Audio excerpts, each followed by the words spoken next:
Hello, everyone. This is Daniel. This is going to be part 18 of my New Christian series, and we are going to be discussing.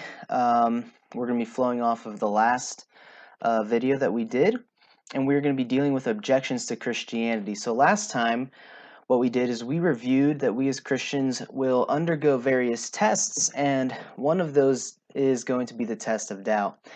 And now we are no strangers to the fact that Satan will try to make us doubt. Not only will he just do that, but he will try and make us doubt in as many areas as possible, whether it is God's existence, God's goodness. We already covered this in the video about Satan slandering God, Satan being the slanderer.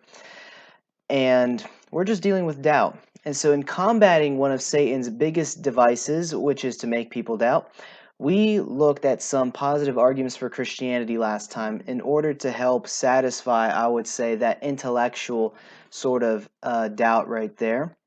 And we looked at positive arguments for Christianity. And so what this video is going to be is this video is going to be a continuation of that as we will be dealing with some of the common objections to the Christian faith.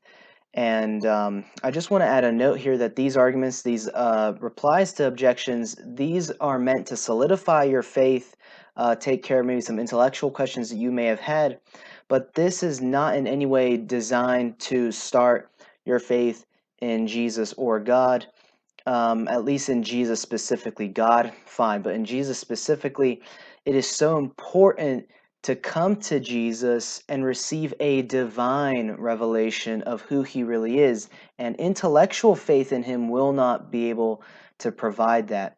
You know, you can intellectually know that I, Daniel, exist, but it doesn't guarantee that you know me personally. So that's the example there.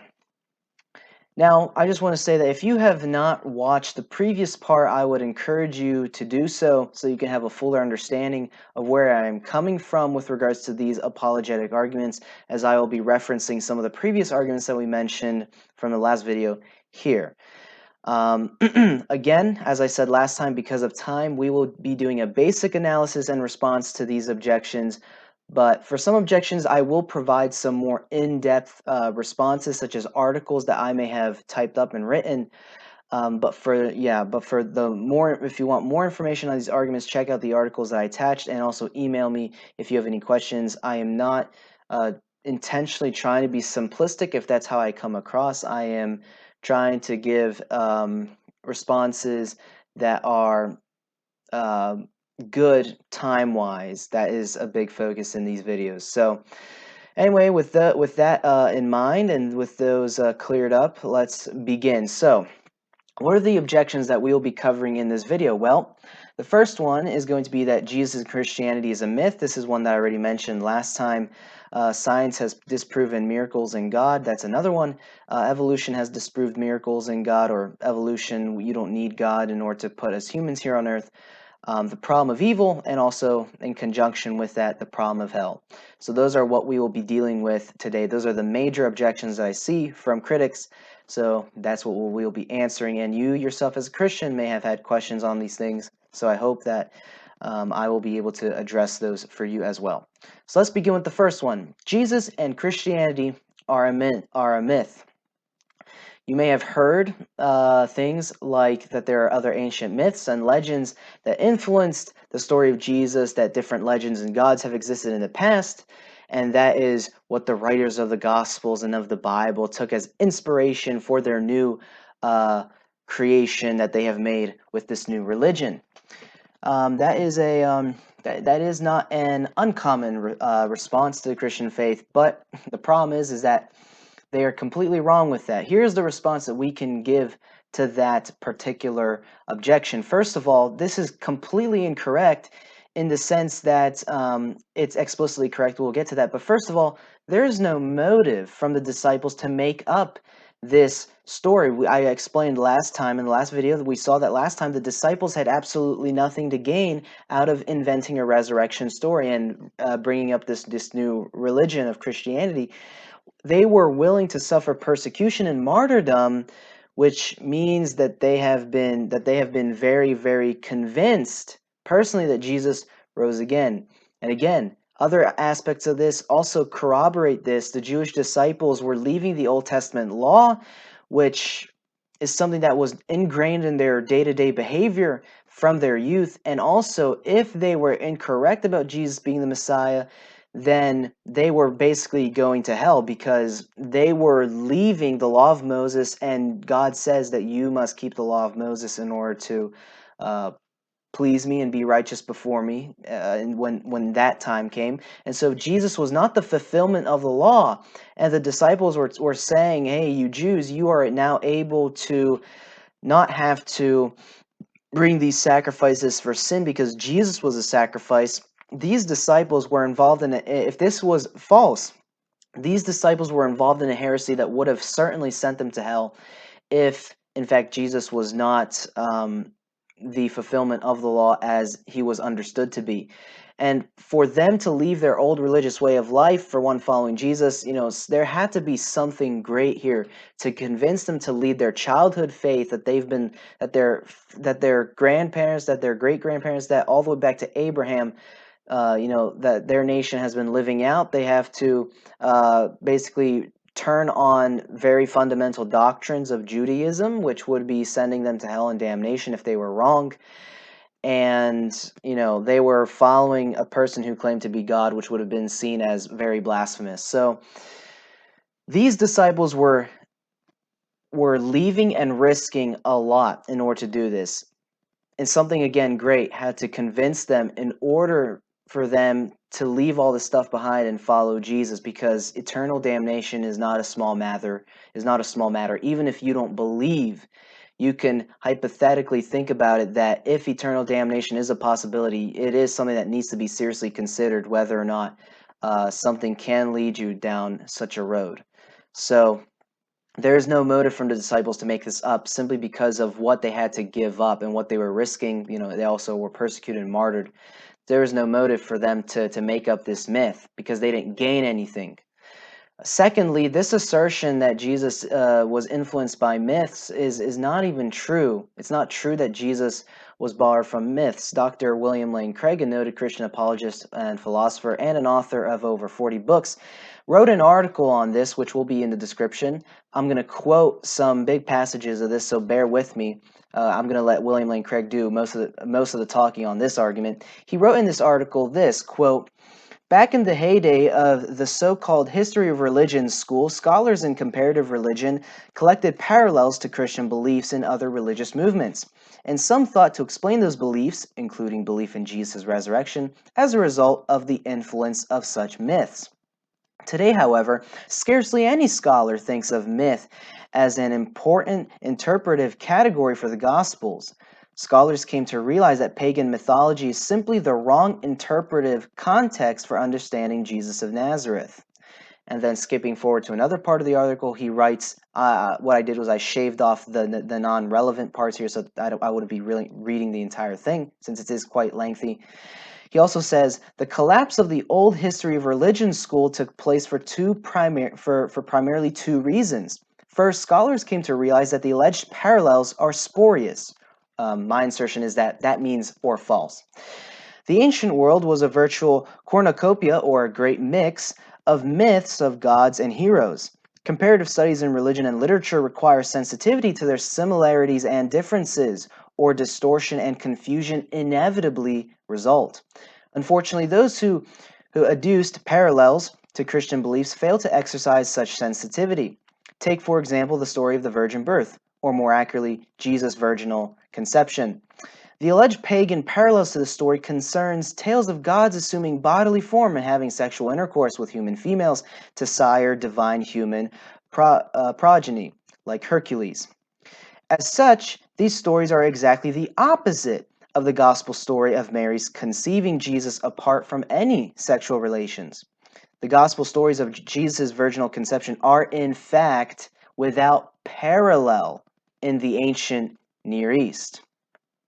And so William Lane Craig basically shows one example here that with regards to Jesus' immaculate conception, or the immaculate conception of Mary with Jesus, that this is something that is without parallel in the ancient world. This was not a myth that was borrowed. This is something completely original and unique to the gospel narrative.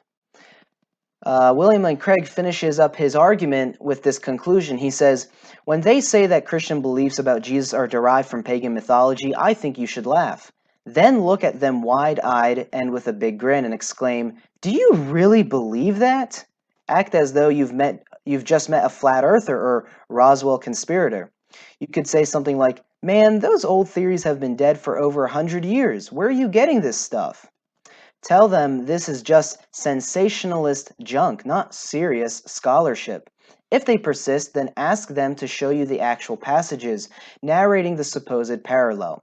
They're the ones who are swimming against the scholarly consensus, so make them work hard to save their religion. I think you'll find that they've never even read the primary sources. If they ever do cite a primary source passage, I think you'd be surprised what you find. For example, in my debate on the resurrection with Robert Price, he claimed that Jesus' healing miracles were derived from mythological healing stories like those concerning Asclepius. I insisted that he read to us a passage from the primary sources showing the purported parallel.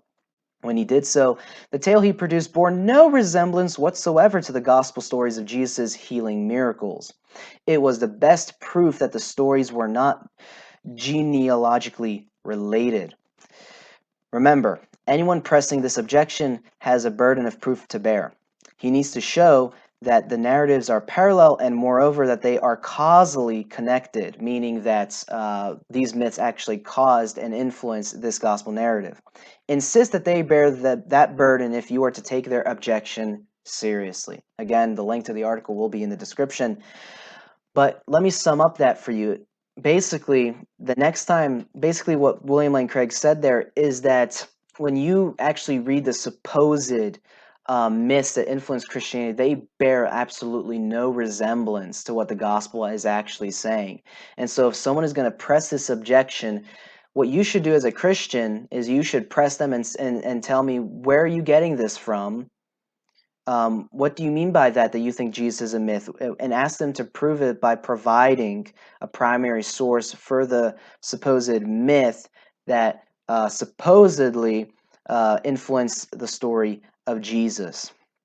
But in any case, Jesus is not based on myth because of the uniqueness of the gospel accounts of his life and the fact that the disciples were risking their lives here, here and there, everywhere they went, and eternally they were not only risking their lives here on this earth through persecution and martyrdom, but they were risking damnation if that was wrong. They were risking their eternal life to believe in Jesus. Not only that, we have historical references to Jesus from Josephus, the Roman Jewish historian. So we also know on a historical basis that Jesus existed as well. So that is the answer to that. Jesus is not a myth. There is historical evidence for him.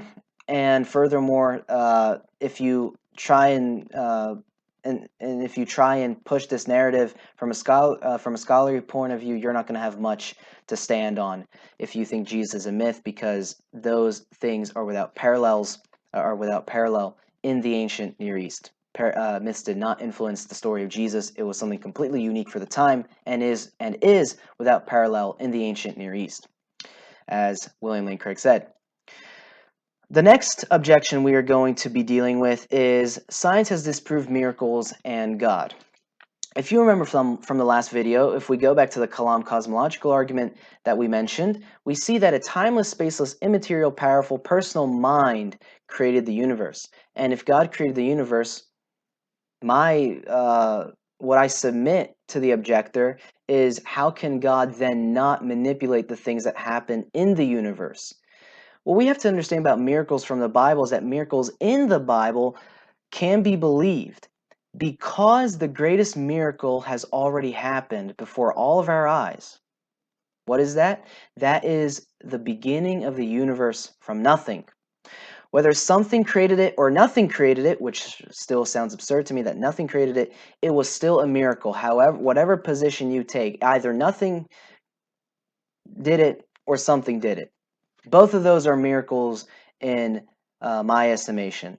It was still a miracle, whatever position you take. And so here's the thing. If a universe began from nothing in a miraculous way, and from the Kalam cosmological argument, it follows that God exists as that timeless, personal, spaceless, powerful, immaterial being, mind that created all these things. If he is able to create the universe out of nothing, then how much easier is it for God to do all the other miracles that we read in the Bible? It is possible, absolutely, because it is at least, at the very least, they're possible that miracles are able to happen if God exists, which follows from the Kalam cosmological argument.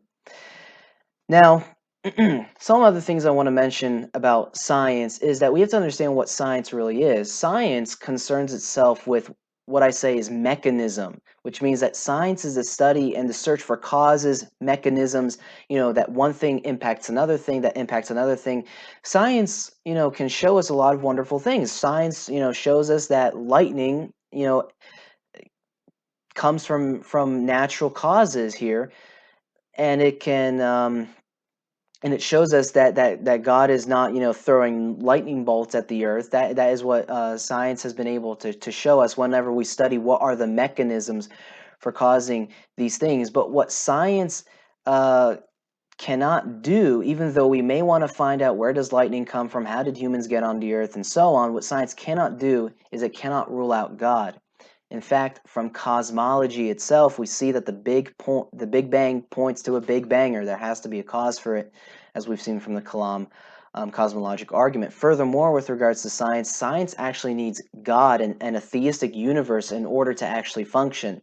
In order for a person to do science, what you need is you need to have you need to have orderly natural laws that run things precisely the way that they do. If natural laws were always shifting all the time, you could not actually do science, because one day the speed of light might be this and another day the speed of light might be that. So you need orderly natural laws in order to do precisely what they do consistently all the time. In addition to these things, in order to do science, you also need the laws of logic, right? Such as something that we've mentioned earlier in the last video, the law of non-contradiction. I think we mentioned it. No, it was the law of causality. That was so. Anyway, but one example of this, of the laws of logic, is the law of non-contradiction. That two things cannot be both true at the same time. It cannot be true that Daniel is here, not over there. It cannot be true at the same time that I am here, but also in my bedroom. Those two things cannot be true at the same time in the same sense. So that is the law of non-contradiction. Now the question is, where did that law of logic come from? If you think, well, you're just being spurious here, you're just using word games here, well, then I suppose I could ask you, well, where do natural laws come from? Where does the law of gravity come from? The law of gravity cannot create itself. The law of gravity wasn't just there, because we've seen from general relativity, we see that time, space, and matter had a beginning, and these laws exist within the universe. So that's also another question. Where do these immaterial laws of logic come from, and where did the laws that govern our universe come from? Science is not able to answer those sort of questions because it's contradictory. You need these things in order to do science. So in order to argue against these things, you're in a way arguing against science itself. Another question that could be asked about this is, well, where does free will come from? If we don't have free will to reason for ourselves, and all of this that's going on is just one giant chemical reaction, then we cannot help what we do, right? That's what a lot of materialists go after. They are people who are known as determinists, which means that they believe that literally everything in the universe is already predetermined. They believe that you do not have an actual input on your own decision making. It's just something that external factors have caused you to do that, and so everything has already been in that way determined. It's called determinism. And so I think the implications of determinism are actually a little bit absurd, because at this point we could just say, well, the criminal should not be jailed because it wasn't his fault. Something caused him to do it. It wasn't the criminal's own free will that caused him to do it, and therefore we should let all the prisoners go free from the jails. And here's the other thing. If an atheist believes in determinism, guess what? My response to them is that, well, you can't change my mind. Either because, number one, I'd freely choose to believe that free will exists, or number two, I was already predetermined to believe that free will exists. So how can you change my mind? You cannot. So either way, you can't change my mind on that matter.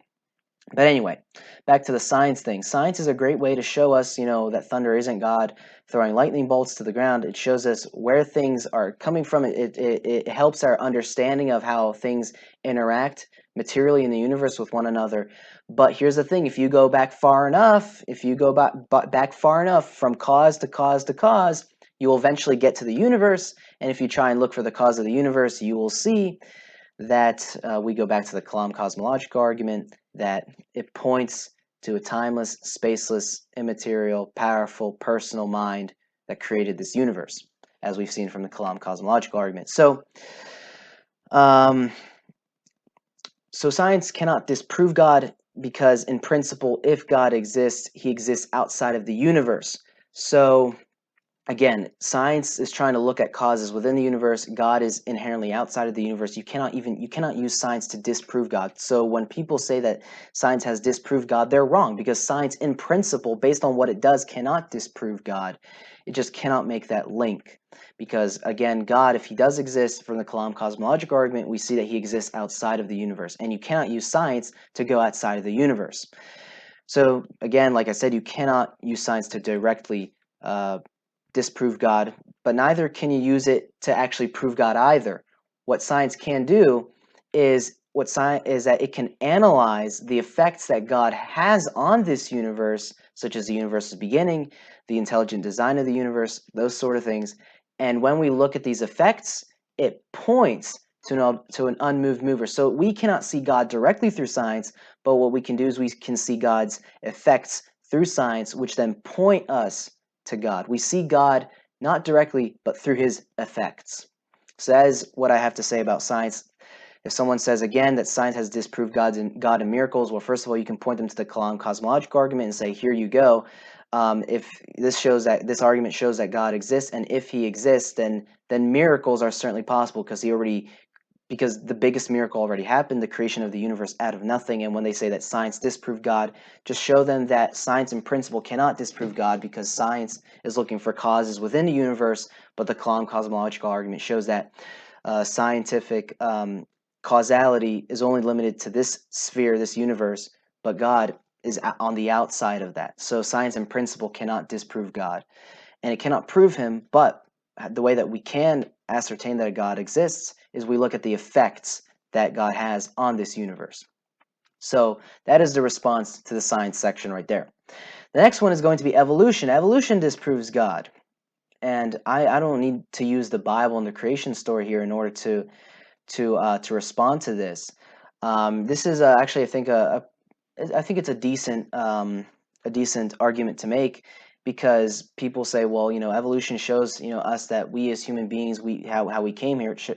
The theory of evolution shows how we humans came to be, and we don't need God in order to put us on here. We don't need to believe in a God, because now we can explain how we got here. But anyway, that is what the view of evolution here is, and that is how I explained it. This is why people doubt, as I did in the last video. But let's get started with the response here. Let us first define our terms.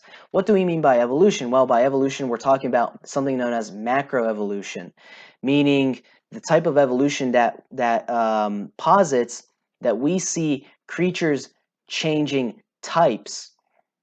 In this, and let me give you an example. For example, you see a germ evolving into a horse. That is what we mean by macroevolution. The other type of evolution is microevolution, which is we're talking about changes within a type.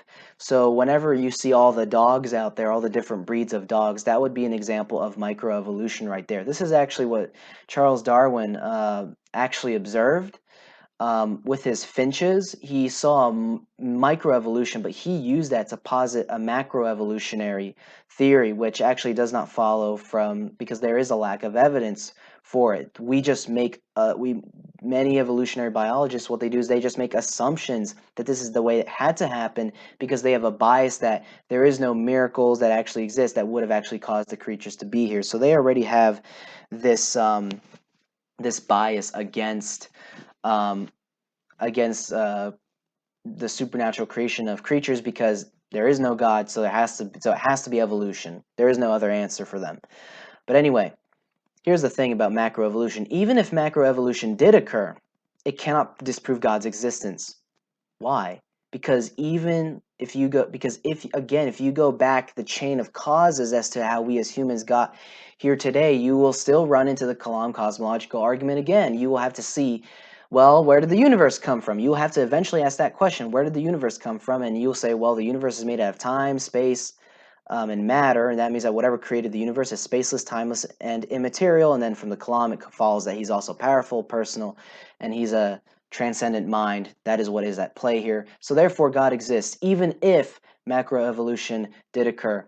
And again, it doesn't disprove God. It's just a way of trying to find out how did we get here. So I think it's a really poor argument to use against the existence of God, because God still could use macroevolution in order to cause human beings to happen here. So that is the specific thing I want you to take into account here as a Christian believer, that macroevolution cannot, in principle, disprove God. It's just a way of trying to explain how we as humans got here. Now, do I agree with it?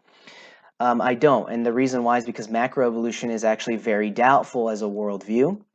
There's many reasons as to why this is, and again, books have been written on this. So if you're interested, just go take a look at books that talk about intelligent design and that sort of thing. The evolutionists will say that it's anti-science, but that's because they have a bias towards macroevolution.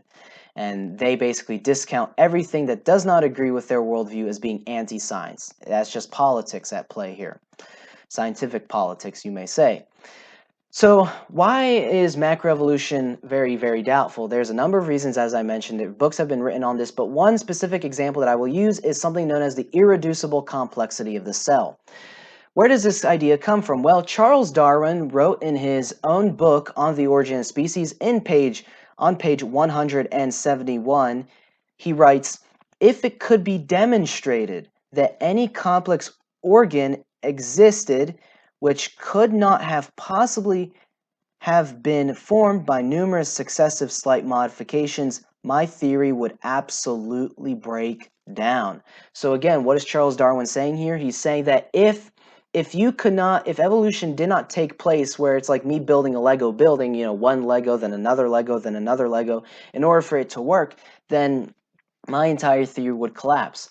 Now, Michael Behe, who is a professor of biochemistry at Lehigh University, he wrote a book called Darwin's Black Box: The Biochemical Challenge to Evolution. And in it, Behe shows from his research that each cell is filled with very, very intricate, what he calls machinery within that cell that allows it to function, which could not have arisen through successive slight modifications, as Charles Darwin said, would have to be the case if his theory is to stand. So let me just reaffirm what I just said there. Michael Behe shows from his research in his book that each cell is filled with very, very intricate molecular machinery that is so intricate and so detailed that it could not have possibly been formed by numerous successive slight modifications.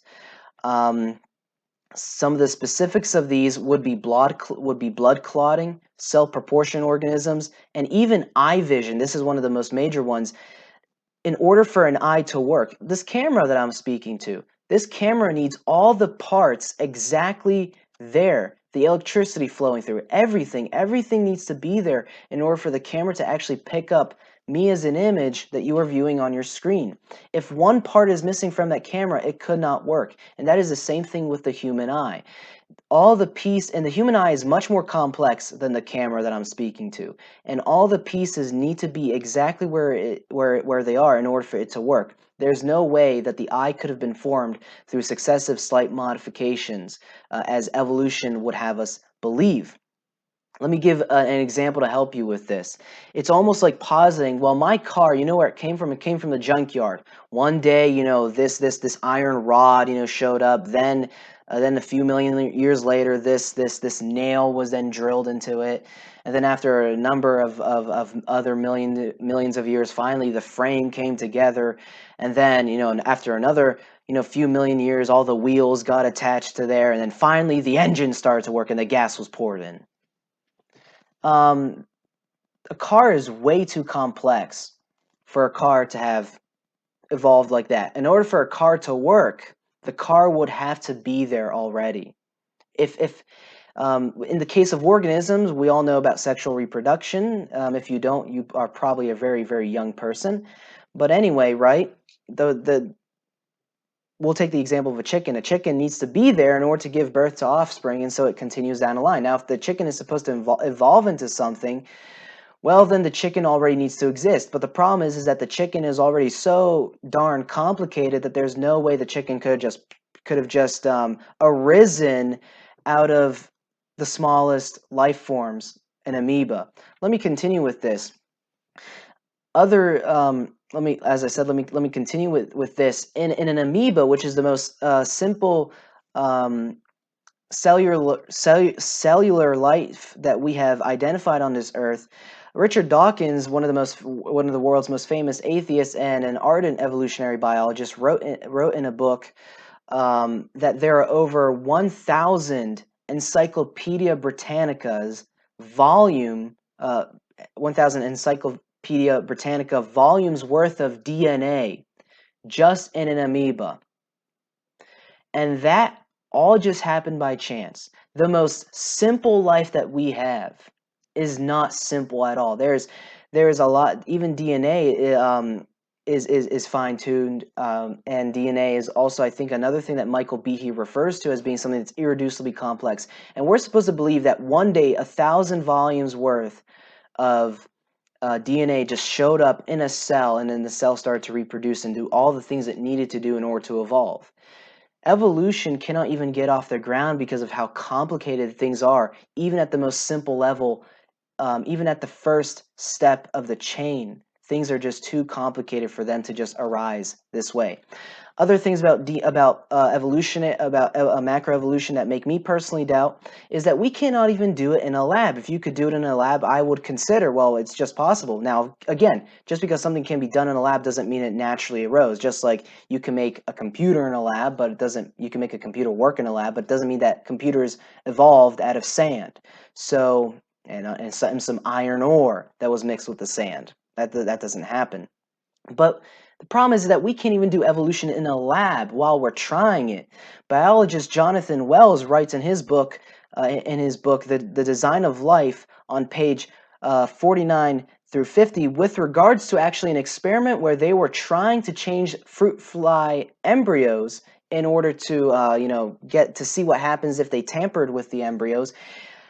Jonathan Wells writes about this. He says, remarkably, although interference may introduce deformities to the fruit flies, the basic endpoint of development never changes.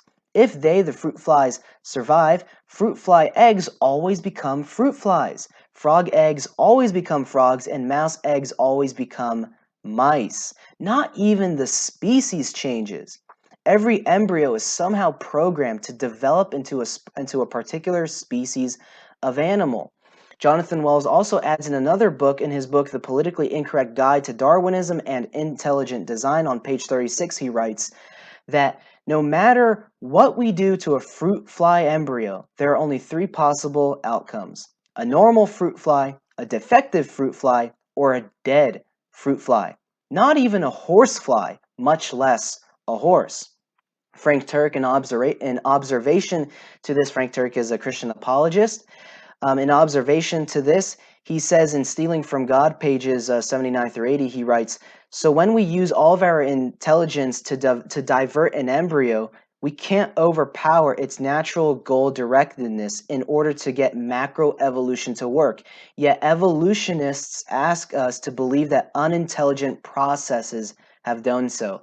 So again, if evolution is such a slam dunk, why can't we do it in a lab? Why can't we use all the scientific brilliance that we have today to get it to work? If we can't even do it with our intelligence and our technology, why should we believe that it just naturally arose? It's too complicated for us to figure out. How did it just naturally happen? Last time I checked, I didn't find a computer growing on some desert. I did not find a computer evolving out of rocks on a cliff. So why should I believe that now complex organisms evolved out of mud? I don't have enough faith to believe that personally, and I don't think that any reasonably minded person should either, especially when you consider the principle of the irreducible complexity of the cell. So that is the response to evolution right there.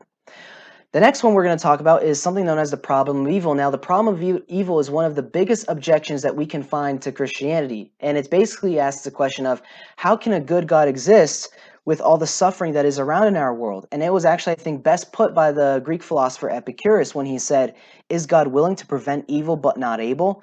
Then he is not all-powerful. Is he able but not willing? Then he is malevolent or bad-willed. Is he both able and willing? Then where does evil even come from? Is he neither able nor willing? Then why call him God? And so this is a very powerful argument against Christianity. Now, before I begin to dive into this, I want to address a deeper concern with the problem of evil, and it is something I called the emotional problem of evil. Actually, not I called it. Dr. William Lane Craig dubbed it that. I think maybe someone else dubbed it that before that. But the emotional problem of evil is that on an emotional level, we just don't like suffering. We are hurt emotionally by it, physically sometimes, and really an intellectual response will not help you if you are undergoing something emotional. If you want help, I will do my best. Email me, we'll talk through the problem. But if you're going through some emotional problem with some evil that is going on in your own life, an intellectual response is not here to help you. Rather, the remedy, and this is for the church as well, the remedy for people in this place should be that we come around such a person and support them. And so again, if you're going through a period of suffering, you can contact me. I will do what I can to help, and make sure to find people around you that can help you through this time. So that is the response to the emotional problem of evil. But what about the logical problem of evil? Seriously, why is there evil if a good God exists? Why is that so? Well, there's 4 different phrases that I'm going to introduce here that I want you to consider. First, a good God exists. Number 2, evil exists. Now, before we go any further, let me say something on this. When we consider these 2 statements, they are not inherently contradictory. So, what is it then about these 2 things that, well, if I say a good God exists and evil exists, what is it about these things that makes it seem like a good God cannot actually be there if evil is present? Well, Dr. William Lane Craig lists two ideas that we have inserted about this that can be questioned. He mentions this in his book, On Guard. I forget what pages. I should have listed them down. I'm sorry, but it is in his book On Guard. But Craig says that we have inserted 2 ideas about God that would make it seem like these 2 first statements are contradictory, that a good God exists and evil exists. The third statement I'm introducing here is this: an all-powerful God can create whatever world he wants, and 4, a good God prefers a world without suffering. Now, when we assume points 3 and 4, now it's like, well, there's no way a good God can exist, because if a good God exists, then he prefers a world without suffering. And if he's God, he's also all-powerful, and God can create whatever world he wants, yet we see evil. So therefore, God cannot exist. So that is the dilemma here for the Christian. But here's the question: are those 2 statements true? Is it true that an all-powerful God can create whatever world he wants? And is it true that a good God prefers a world without suffering? Let's examine those. Let's examine that first one. Can God create whatever world he wants? Well, we know a few things. God cannot create logically impossible things. He cannot create a square circle. He cannot create a married bachelor. Those are obviously absurd concepts. Now, here's the thing that I want you to understand. I wrote an article on this, so I go into much detail here, but because of time, I have to go through this. When God created the world, he created one where love can exist. And love is something that, by definition, is something that is freely given and requires free will. So that means that God gave us free will. Now, with free will, God also opens up the possibility for someone to then refuse to love God, and also opens up the possibility that a person would disobey him and do evil things in rebellion to God and also to other people.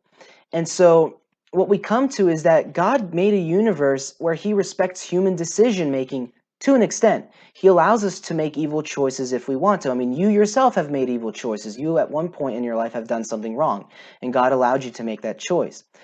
And so that's another problem with the problem of evil. If God is to get rid of all of the evil, he would have to start with each human being, because all of us have done evil. And so the basic conclusion to this of, can God create whatever world he wants? It's that, yes, theoretically, God can create whatever world he wants, but the thing is that God chose to create a world where love can exist. And with love comes free will, and with free will comes the possibility that people would do tons of evil. So And we also even see this in the Bible. We see that that the way that we act, you know, has repercussions on the on not only us and other people, but even on the environment that we live in. And this can also lead to natural evil, as we've seen in Genesis, as we see in Genesis that the essentially the world and the universe were cursed after sin was brought into the world, and that leads to natural evils. And you can make a theological case that this leads to natural disaster.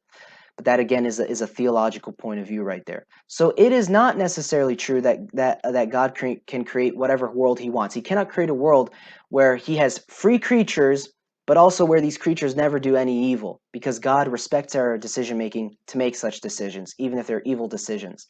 What about the next statement? A good God prefers a world without suffering. Is that statement true? Well, very simply, God may have good reasons to allow evil and suffering. And someone says, "Oh, you're just copping out, Daniel. That's a terrible excuse right there." Well, here's the thing: if someone wants to prove that statement wrong, here's my point. In order to claim that God prefers a world without suffering, which is what the critic would say, one would have to prove that there exists another alternative world with at least as much good as this world has, but with less evil.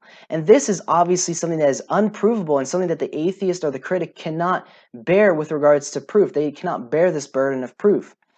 And here's the thing: as long as it is possible, just possible, that God has good reasons to allow suffering, this statement is not true that a good God prefers a world without suffering.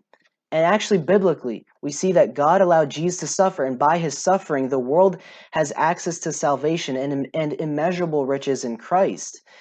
And we have to also remember that suffering tends to mold and morph our character for the better. It teaches us patience, endurance, and love for others. When a person goes into the military, they go through boot camp. It's a suck fest. But they go through that so that it can lead to good whenever they're in a life and death situation in battle, so that they're used to the stress in the environment, so they don't get themselves killed. And so evil and suffering and discomfort can lead to good things. And we finally have to remember that from a biblical point of view, all the pain in this world is temporary. It will go away. God is in a process of restoration where God will eventually usher in a new earth and a new heaven once all the people that could be saved will be saved. Another thing I want to say with regards to the problem of evil is that you have to consider the moral implications of this. If God doesn't even exist for the critic, then you cannot complain about evil. Why? Because in order for real evil to exist, real good has to exist as well. The reason this is because in order for you to recognize evil, you have to also know what is good. You see, evil is not really a something, it is actually a lack and a good thing. Evil is when someone is hurting another person. But that is something that you as a person recognize that is not how things should be. But here's the thing: if we know that there is a way that things ought to be, that things should be a certain way, then there has to be something that is mandating that things are objectively supposed to be in a certain order. So, in conclusion, there is a certain way that things are ordered to be.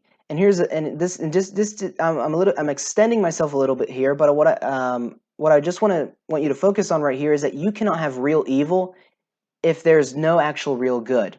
So a person, if they deny that real good exists, then you cannot complain about evil. This is where we go into the discussion between what does it mean that something is objective versus subjective.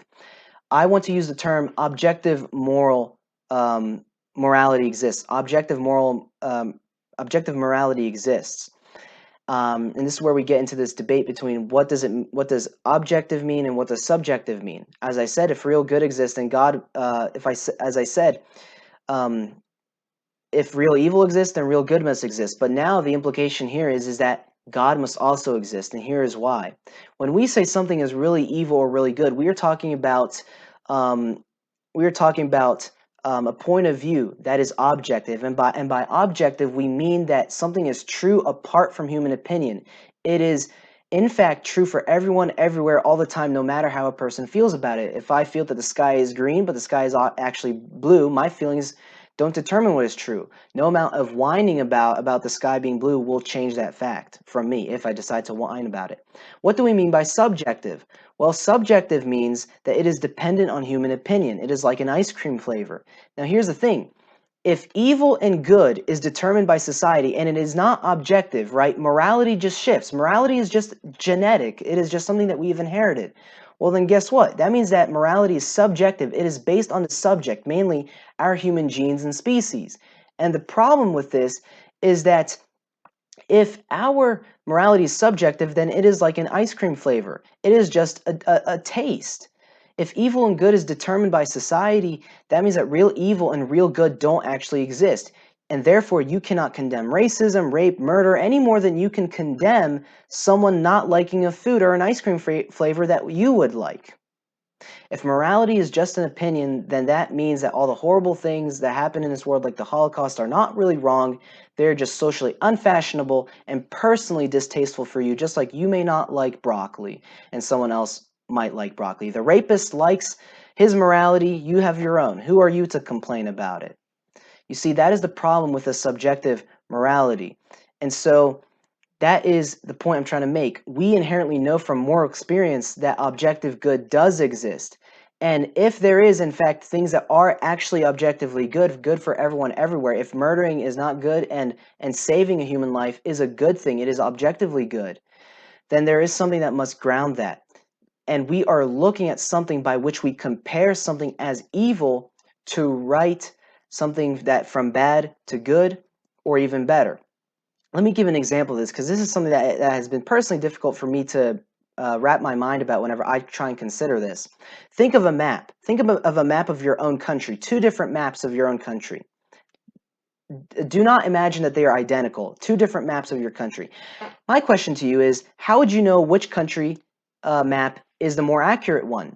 Well, obviously, you would have to compare both maps to your actual unchanging country's borders and geography. And morality works the same way. When we say that something is good or bad, we are actually comparing it to a perfect moral standard that is transcendent of us.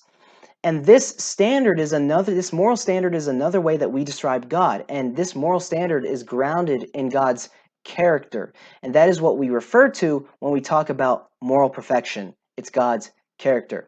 And so the conclusion here about the problem of evil is that basically if evil exists, God also exists. So evil does not disprove God. Real evil, if it exists, actually proves that God exists. So not only does evil not disprove God, it shows that God actually exists. Now, again, otherwise, if that's not true, then evil is just nothing more than you feeling negative towards something. But the problem is that we know that real evil does exist through our own moral experience. And again, I have an article on the problem of evil that will be in the description for your reading, where I go more in depth on this. The last thing is the problem of hell. Again, this is a problem that is an emotional one where people reject God because of the doctrine of hell. They don't want to believe in a God who sends people to hell, and some don't even believe that God does send people to hell. So, does a God who sends people to hell really exist, and how do we as Christians respond to this doctrine in our Bibles? Well, again, I don't need the Bible to prove that a place of punishment exists. Maybe the details, I would need the Bible in order to make my case there, but generally I know that there has to be punishment for evil deeds. And the Bible simply provides details as to what that punishment looks like. If we go back to the moral argument, which I just explained, that was presented in the problem of evil. If real evil exists and good exists, then an objective standard of good exists, which is grounded in the character of God, who is morally perfect. And by definition, he is also the greatest possible good to exist. God is infinitely good. Now, here's what I want you to understand. That God, in this case, is an infinitely perfectly moral being. And if so, then God, he chooses to organize the universe in a way that is perfect for everyone. And that's what we actually get from Genesis, that reality was once ordered in a perfect way, but then humanity screwed it up. Now, those are, again, details. I know from the moral argument, though, that there has to be justice, real justice in the universe. But only God can make sense of justice. But anyway, let's continue with this line of thought that I have here. If God is the greatest possible good, and he chooses to organize the universe in a way that is perfect for everyone, When we go against that order of things or try to remove, usurp, or rebel against the greatest possible good, that makes that action, that thing that we're doing to rebel or usurp or to go against this greatest possible good, that act is one of infinite evil. Think of it this way. Think of the meanest person you have ever met. Imagine, you know, that person that's mean to you. Imagine how mad you would be if some other person came up and slapped that person in the face and spat on them. Well, you wouldn't feel too bad because it's like, well, they were mean to me, they deserve that. Now think of the nicest person you've ever met and imagine that same scenario, that someone just comes up to them randomly, just slaps them in the face and spits on them. You would be outraged. You'd be like, this is such a nice person. You would naturally be very, very angry. Now imagine a perfectly moral being, perfect in all aspects of morality, perfectly loving, just everything, just perfectly loving. Now imagine that action happening. Imagine how grievous of a thing it would be if someone were to slap and spit on the face of such a being. It would be a literal abomination. And now here's where it transitions into God. Now if we take God, when anyone